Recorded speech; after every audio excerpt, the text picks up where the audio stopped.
Number 1. MK Ultra mind control. With a side of LSD, between the 1950s and 70s, the CIA ran a secret program called MK Ultra. And no, it's not a Marvel villain. This was the real deal. Mind control, chemical manipulation, hypnosis, all wrapped in one long acid trip of a Black Ops program. The idea? Create the perfect brainwashed agent. The Manchurian candidate, but make it real. The method?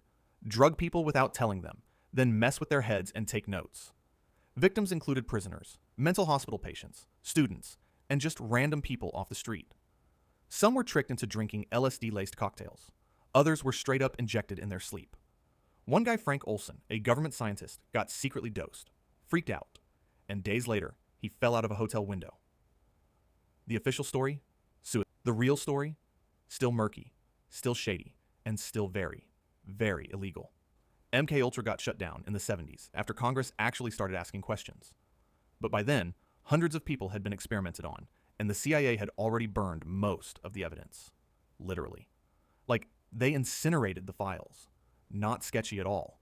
So yeah, mind control, forced acid trips, and zero accountability.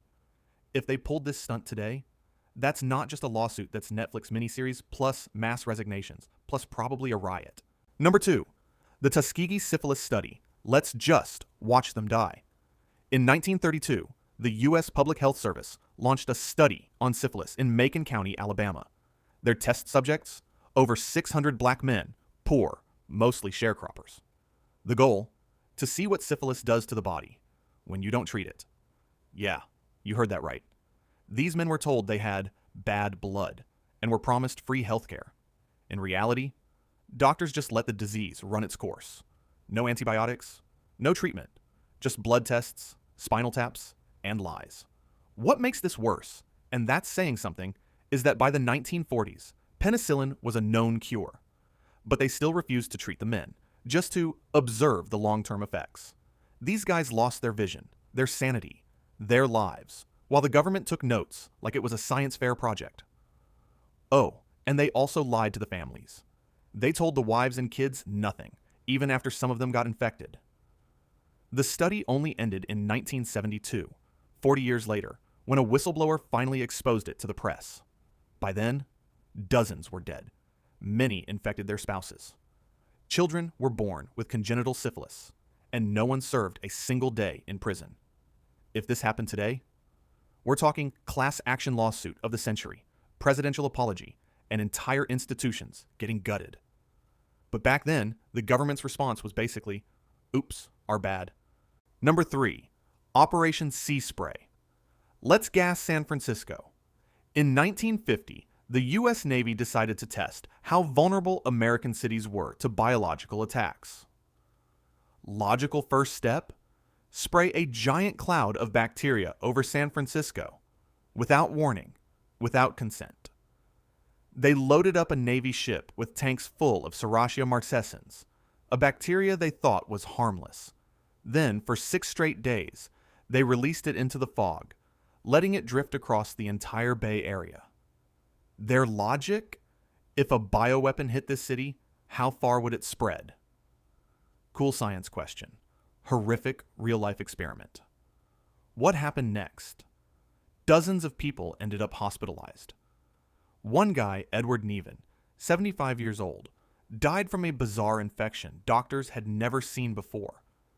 His case was likely the first fatality caused by a government biotest on its own citizens. And here's the kicker. The public didn't even find out until 1976, 26 years later. No one was warned. No one got informed consent. And no one was held accountable. Today, this would be a citywide lawsuit, a Senate hearing, and at minimum a full-on CDC investigation. But back then, the government shrugged and said, "We were just testing, for your safety." Number 4, Unit 731, Torture Science. With immunity. During World War II, while Nazi doctors were running experiments in Europe, Imperial Japan was doing the same in Asia.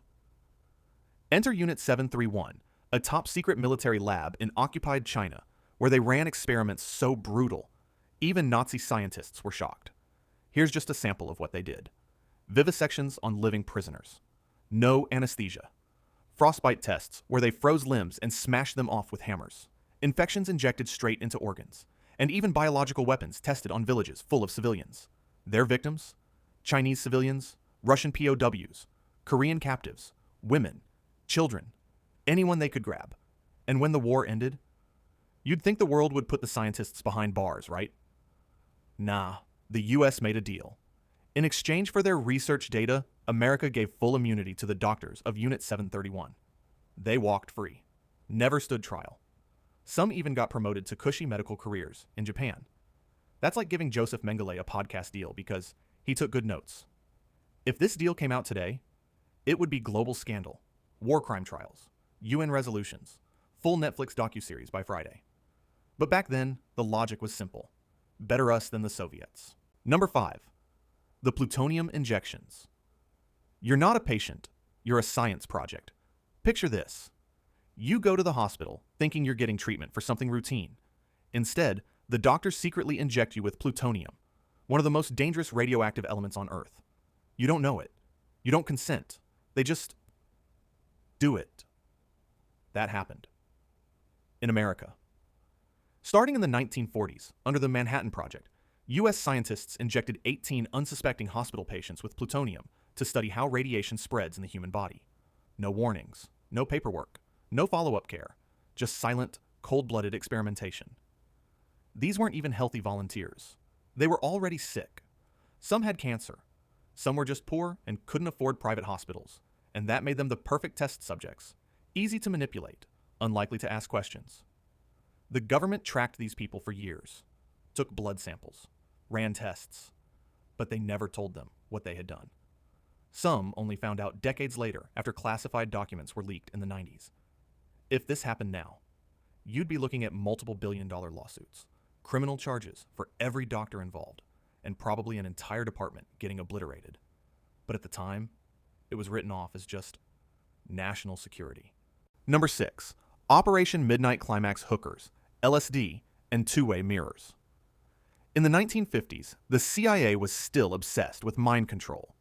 So naturally they thought, what if we set up fake brothels and dosed unsuspecting men with LSD, then watched them trip through a two-way mirror? Welcome to Operation Midnight Climax. Not a joke. That was the actual name of the program. Sounds like a porno. Was actually a government-funded experiment on American citizens. Here's how it worked. CIA agents rented apartments in San Francisco and New York. They hired sex workers, paid them to lure in men off the street, and then spiked the men's drinks with LSD. While the men were hallucinating, agents sat behind glass walls, taking notes like it was some kind of twisted science fair. They wanted to study how people acted under the influence, especially in sexually charged situations. Because nothing screams national security like watching confused guys trip balls in a sketchy hotel room. Some of the agents running this would get drunk themselves, literally drinking whiskey while watching their own experiments. This was less top secret lab and more frat house with a surveillance budget.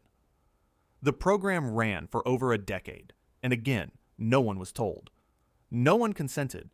Victims didn't even know they'd been drugged.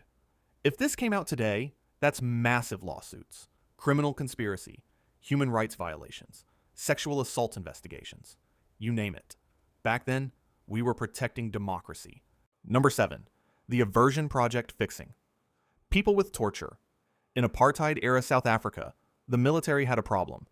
And by problem, I mean they discovered some of their soldiers were gay. Their solution, chemical castration, electroshock therapy, even forced sex changes. Welcome to the Aversion Project state-sponsored torture, disguised as medicine. This was the 1970s and 80s. Gay and lesbian soldiers were identified, often through rumors, spying, or forced confessions. Once flagged, they were shipped off to a secret military hospital, where they were treated. Treatment meant drug-induced comas, hormone injections, electric shocks, and behavioral correction sessions. Over 900 people were subjected to these methods. Some were surgically sterilized. Others were forced to undergo gender reassignment without consent. And the mastermind behind all of it? A military psychiatrist named Dr. Aubrey Levin, who later moved to Canada and continued practicing medicine for years, until finally being convicted of sexual assault. The worst part? Many victims were left with lifelong trauma, unable to have children, and were never even told why it was happening at the time.